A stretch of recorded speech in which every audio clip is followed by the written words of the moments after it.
तो स्वागत बा ए वीडियो में। आज हमनी के कबड्डी पे भोजपुरी में निबंध देखल जाई। ई हम स्पेशली बनावतनी 10th या 12th के एग्जाम के लेके।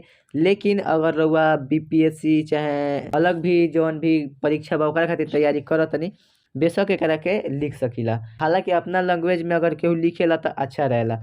कबड्डी पे निबंध देखल जाओ भोजपुरी। तो सबसे पहिले कोनो भी निबंध शुरू होला तो ओकर प्रस्तावना दिहल जाला, चाहे परिचय दिहल जाला, चाहे भूमिका बांध दिहल जाला। ई हमनी के एगो नियम हटे कोनो भी निबंध के लिखे के। ठीक बा। लास्ट में निष्कर्ष डालल जाला। तो हमनी के शुरू कइल जाओ। कबड्डी जौन ह एगो प्राचीन आ लोकप्रिय खेल ह।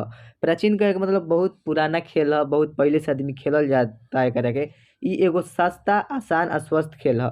यानी कहे के मतलब सस्ता कहे के मतलब का, एकरा में पैसा ना लागेला। पैसा ना लागेला माने अगर हमनी के एकरा बदले फुटबॉल खेलतनी जा, क्रिकेट खेलतनी जा त का होला, ओकरा में पैसा लागेला। फुटबॉल खेले खातिर पैसा लागी, क्रिकेट में गेंदा, बैट, विकेट ई सब किने खातिर पैसा लागी। लेकिन कबड्डी हमनी के एगो अइसन खेल बा देखतनी जे नजर में, तो एकरा में का ई सब के जरूरत नइखे। बैडमिंटन में भी जरूरत बा, बैडमिंटन किन ओकरा खातिर कर्क किन। लेकिन ई एगो सस्ता खेल बा, यानी एकरा में कौनो चीज के जरूरत नइखे, खाली तारा फील्ड चाही, ओइजा जाके कबड्डी कबड्डी तुर देम हड्डी। ठीक बा। ई आसान भी बा। ठीक बा। ई स्वस्थ खेल ह कहे के मतलब कि खेल तो कौनो स्वस्थे होखेला। जैसे जौन भी हमनी के बॉडी से अगर खेलतनी जा, अपन देह शरीर से ओकरा में थकान करतनी जा, तो उ खेल का होला, स्वस्थे होखेला। तो एहू हमनी के शरीर के थकान होखेला तो ई स्वस्थ बनावेला हमनी के। एकरा खातिर कौनो तरह के सामग्री के जरूरत नइखे। ठीक बा। ई मैदान पर खेलल जाए वाला खेल हटे। एकरा बाद लिखल बा कि ई एगो अइसन खेल ह जौना से मानसिक ताकत के साथे-साथे शारीरिक क्षमता आ सहन शक्ति बढ़ावे में मदद करेला। यानी कि एकरा साथे हमनी के का होला कि मानसिक ताकत, यानी दिमाग में जौन हमनी के थॉट रहेला, उल्टा-सीधा आदमी दिमाग दिन भर में बहुत सारा थॉट आवत रहेला। तो अगर तू खेले लगला तो उ सब से छुटकारा मिल जाला। थॉट ज़्यादा ना आवे। ज़्यादा आदमी सोचेला ना। शारीरिक क्षमता यानी तू अपन खेलब तो ओकरा अनुसार तारा अंदर स्टेमिना बनी तो तहार शरीर मजबूत होई, सहन शक्ति बढ़ाई। तो ये सब में का करेला, मदद करेला। आगे हमनी के देखल जाओ एकर इतिहास। ठीक बा। तो एकर इतिहास में हमनी के कहते बानी कि कि पुरान खेल ह, प्राचीन खेल ह।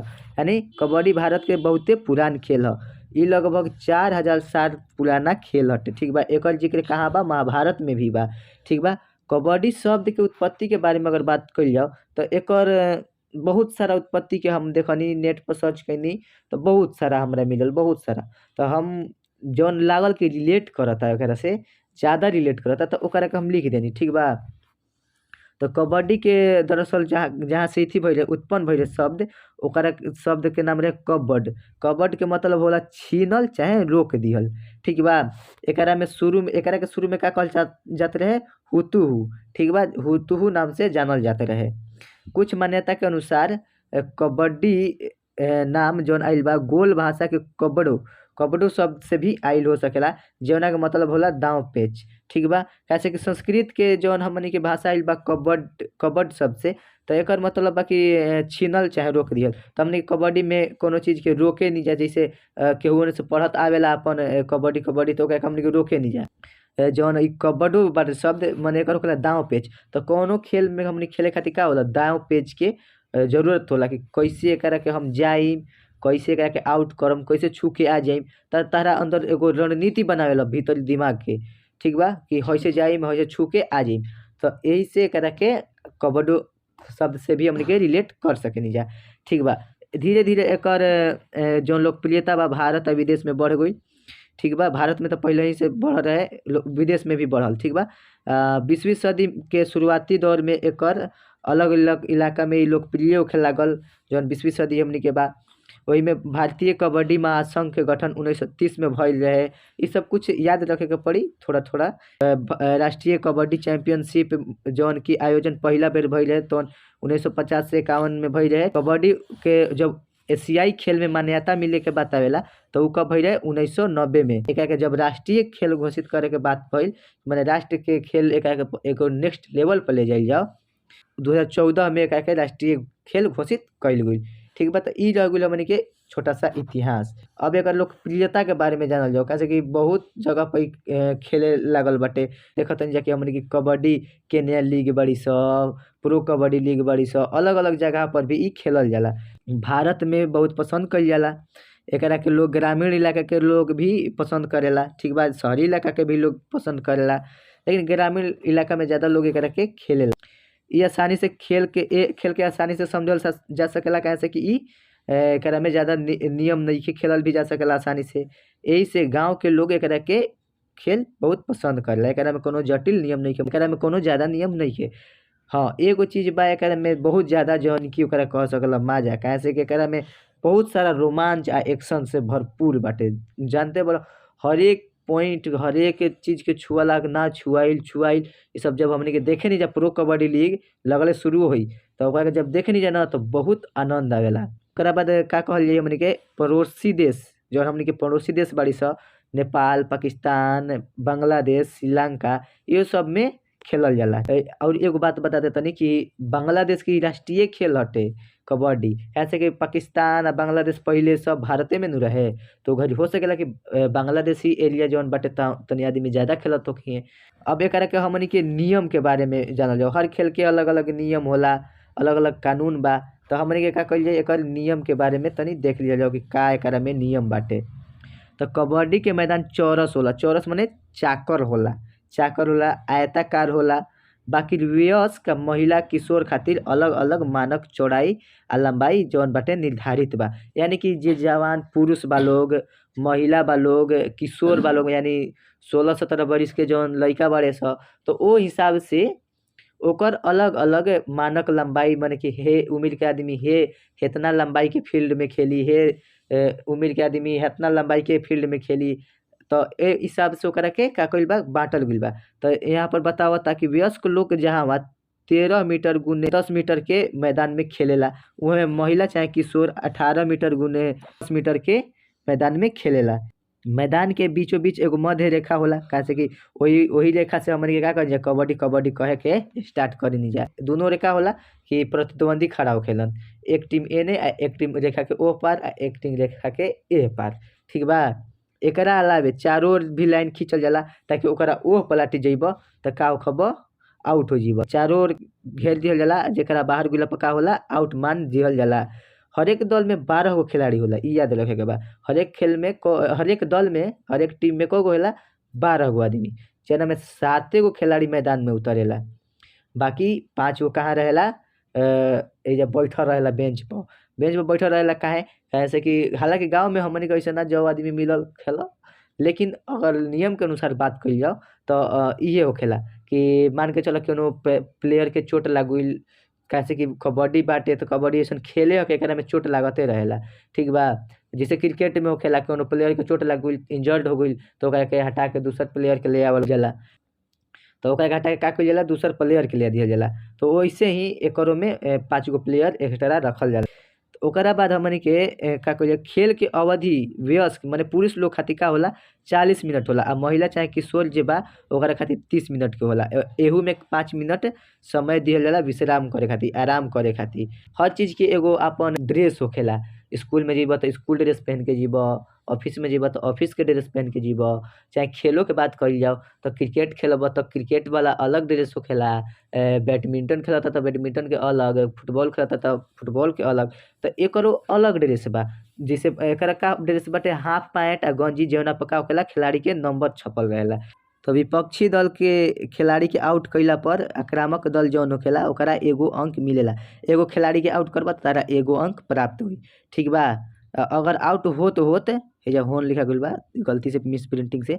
त अगर आउट होत अगर कोनो टीम के मय खिलाड़ी आउट हो जातारे त विपक्षी दल के का कहल जाला लोना मिल गइल, ओकरा कहल जाला कि लोना मिल गइल। इ आ सकेला 10th के ऑब्जेक्टिव में भी कि अगर विपक्षी दल के टोटल प्लेयर आउट हो जातारे त ओकरा के का मिलल कहल जाला। तो ओइजा ऑप्शन दे सकेला लोना मिलल, और भी अलग-अलग चीज़ के ऑप्शन दे सकेला। लिखल बा एकर अंक अगला मिलेला। पूरा खेल में जौना दल अधिका अंक प्राप्त करेला उ विजयी घोषित होला। हर खेल के इहे कहानी बा। खेल में अगर ज़्यादा बढ़िया पॉइंट प्राप्त करता त उ का होखेला उहे टीम जीतेला। देखो कौनो खेल होला नु तो ओकरा में हो सकेला कि बेईमानी भी हो सकेला, काहे से कि आदमी लास्ट तक जीते ऐसन सिचुएशन हो जाला कि आदमी बेईमानी पे उतर जाला कभी-कभी। तो एकरा के का करे एकरा के मेंटेन करे खातिर कौनो खेल के ओइजा कुछ रहे के चाही कि ना, केहू-केहू के रहे के चाही कि ना। तो हमनी के जब कबड्डी होखेला तो एकरो में का होखेला नियंत्रण खातिर एगो रेफरी होखेला, 2 गो लाइन्समैन होखेले, 2 गो अंपायर होखेले आ एगो स्कोरर होलन, ठीक बा। एगो रेफरी होखेला जौन का करेला उ अगर तू खेल के नियम के उल्लंघन करत रह, ओकर इति करत रह, ओकर नियम के तोड़त रह तो उ का चाहे ओकर अनुशासन भंग करत रह तो तारा के का करी चेतावनी दे सकेला कि नहीं करिए, ई सब नहीं करना है, ई कह सकेला। चाहे ओकरा बाद तहार गलती के वजह से सामने वाला के भी अंक दे सकेला। मान के चलो कोनो प्लेयर पे उ ढेर खिसिया गइल बा तो उ का के बाहरो कर दिही, काहे से कि रेफरी के इतना हक बा। और बाकी जो निर्णायक लोग होखेला अपन-अपन काम करत रहेला और लोग भी बैठल रहेला देखेला कि एकरा में का होता, खेल में का बेईमानी बा, बेईमानी होता कि नइखे होता, सही होता कि ना, खेल बढ़िया से चलता कि ना, टाइम पे होता कि ना, इ सब अपन काम करत रहेला लोग, ठीक बा। तो आगे हमनी के देखल जाओ हर खेल के खेलेला से एगो ना एगो फायदा होखबे करेला भैया। तू कौनो खेल खेला ओकर एगो फायदा होखी। तो एकरा खेल के हमनी के जब कबड्डी खेले जाए तो का फायदा होला, तब देखल जाओ हमनी के शरीर मजबूत बनेला, शरीर के का होखेला मजबूत और स्वस्थ बनी। कौनो खेल खेलबा अगर तार शरीर से तू खेलत रह ओकरा के ज्यादा का करी मजबूत बनाई। ओकरा में का होई हाथ, गोड़, पीठ लचीला बनी। काहे बनी काहे से कि तू देखेला कि कभी-कभी मैच अगर देखल जाओ कबड्डी के तो ओकरा में का होला कि पकड़ा जाला सन, मैं पकड़ लेलसन ओकरा के। मैं प्लेयरे पकड़ लिहसन आ कबो-कबो का होला नु कि तनी-मुनी जाके हाथावा लइनिया के टच हो जाला। तो उ टच हो जाला तो मैं प्लेयरे आउट हो जालन। तो यही से एकरा में का होखेला कि इ खेल में अतना अइसन गुण बा कि तार हाथ, गोड़, पीठ के लचीला बनावेला, ठीक बा। हृदय के स्वस्थ बनावेला, काहे से कि तू साँस रोक के चाहे कबड्डी कहत जाला तो ओकरा से का होला हृदय के रेट जौन बाटे उ बढ़िया होखेला, ओकर स्वस्थ बनावेला हृदय के। एकरा में साँस लेवे के क्षमता में सुधार करेला, ठीक बा। ओकरा बाद मन के तेज आ केंद्रित बनावेला, काहे से कि खेल खेलत रह त तारा ध्यान रहे के चाही, पूरा फोकस रहे के चाही खेल पर, तबे नु ओकरा में तू अंक हासिल कर सकेला। त मन के का करी उ केंद्रित बनाई आ तेज बनाई, तनाव कम करी, काहे से कि तू कहूँ मन के केंद्रित कइले बाड़ ताहरा दिमाग में जेतना भी उल्टा-सीधा तनाव बा, सोच बा सब का होखेला उ कम रहेला। आत्मविश्वास बढ़ी के एगो के आउट कइल त तार आत्मविश्वास भी बढ़ेला। ओकरा बाद का होला टीम भावना के निर्माण करेला। टीम भावना के निर्माण करेला कहे के मतलब कि तोहरा अंदर एकता के इथी महत्व बतावेला कि अगर तू कौनो काम में करत रह त अपने खातिर ना करेला, पूरा टीम खातिर करेला, ठीक बा। मान के चल अगर कौनो 2 गो देश में इथी होखता तो तू अपना देश खातिर खेलत रह, माने तारा अंदर एगो टीम भावना प्रकट होला कि अगर हम 1 पॉइंट ले लेम त हमार टीम बन जाई, अगर हम एगो के आउट कर देम त एगो हमारा में आ जाई त हमार टीम बढ़ जाई, तो हमार टीम बढ़ी तो हमार टीम मजबूत होई, आ हमार टीम मजबूत होई तो सामने वाला के हम हरा सकीला, ठीक बा। तो ऐसे का होखेला कि टीम भावना के निर्माण करेला। नेतृत्व गुण विकसित करेला, नेतृत्व गुण विकसित करे के मतलब कि तू केहू के दिशा देखा सकेला कि तारा समझ हो जाला कि ए गेम के कैसे चलावे के बा, केवना दिशा में ले जाए के बा। एकरा बाद हर खेल में जैसे फायदा होला वैसे ही कुछ सावधानी भी बरते के चाही, काहे से कि सावधानी ना अगर बरतल जाओ तो ओकरा से आदमी के हानि होखेला। कबड्डी एगो संपर्क खेल ह, एही से चोट लागे के खतरा होखेला। मान के चलो छू के आ तू भागत रह त लेके उ सामने वाला तारा के ध के गपा के ध लेलस एकदम बढ़िया, तो हो सकेला कि तारा चोटो लागी जाए, हैं। तारा के गहिराए दबा देलस बढ़िया से एकदम ध के पिचुटी दिही त हो सकेला कि तारा बढ़िया से चोट लाग जाओ। तो एकरा कबड्डी में एक के खतरा भी होखेला, ठीक बा। एक खेल में चोट के खतरा भी होखेला। पहिले खिलाड़ी के का करे के चाही कि वार्म अप कर लेवे के चाही। वार्म अप में थोड़ा सा एक्सरसाइज कर लेवे के चाही कि तार देह लचीला हो जाओ, ठीक बा। मैदान के सतह ऐसन होए के चाही कि चोट के खतरा कम होखे, माने कि अपन पहिले ही खेले से पहिले ही जाँच कर लेवे के चाही सतह के, कोई जब फिसलन त नइखे कोर्ट के अंदर, चाहे उबड़-खाबड़ त नइखे, तो एकरा के चेक कर लेवे के चाही। आ जूता पहन के खेले के चाही ताकि तारा पैर में चोट ना लगे। इ त रह गइल हमनी के सावधानी। तो हर निबंध में हमनी के एगो निष्कर्ष लिखे के चाही लास्ट में। तो निष्कर्ष में हमनी के का लिखल जाई, कबड्डी भारत के सांस्कृतिक धरोहर बा, काहे से कि पुराना बा और सांस्कृतिक बा। एकरा से जानत रह युद्ध, पहिले युद्ध आदमी लड़त रहे त एकरा से रणनीति सीखत रहे कि युद्ध के एक तरफ से तैयारी भी एकरा से आदमी करत रहे। पुराना ज़माना में बहुत पहिले। तो इ हमनी के सांस्कृतिक धरोहर बा। इ एगो का बाटे धरोहर के महत्वपूर्ण अंग बा और हमनी के पहचान के प्रतीक बा। ठीक बा? इ हमनी के प्रतीक बन गइल बाटे कि आपन भारत के खेल हटे भारत से जन्मल बा। तो अच्छा लागेला कि कौनो हमनी के देश के खेल इंटरनेशनल लेवल पर खेलल जा रहल बा। तो एकरा से के खेले आ देखे में जौन खुशी मिलेला उ कौनो खेल से भी कम ना होखेला। एकरो के देखे में जौन खुशी मिलेला तवन कौनो खेल से कम ना होला। कबड्डी एगो प्राचीन भारतीय खेल ह जौन कि भारत में बहुत लोकप्रिय बाटे। कबड्डी खेलला से शारीरिक, मानसिक स्वास्थ्य के खातिर बहुत फायदा होला। बतइबे कइनी कि का शारीरिक फायदा होला, का मानसिक फायदा होला। एकरा बाद कबड्डी भारत के सांस्कृतिक धरोहर के संरक्षण यानी बचाव मदद करेला, संवर्धन में मदद करेला। तो इ हमनी के हो गइल कबड्डी पर पूरा निबंध। अगला वीडियो कौन चीज़ पे चाही हमरा के कमेंट में बताई और वीडियो कैसन लागल इ भी ज़रूर बताई। अगला वीडियो में हमनी के नया टॉपिक के साथ मिल जाई। तब तक एकरा के पढ़त रही और अपन एग्जाम के अच्छा से तैयारी करत रही। वीडियो देखे खातिर धन्यवाद।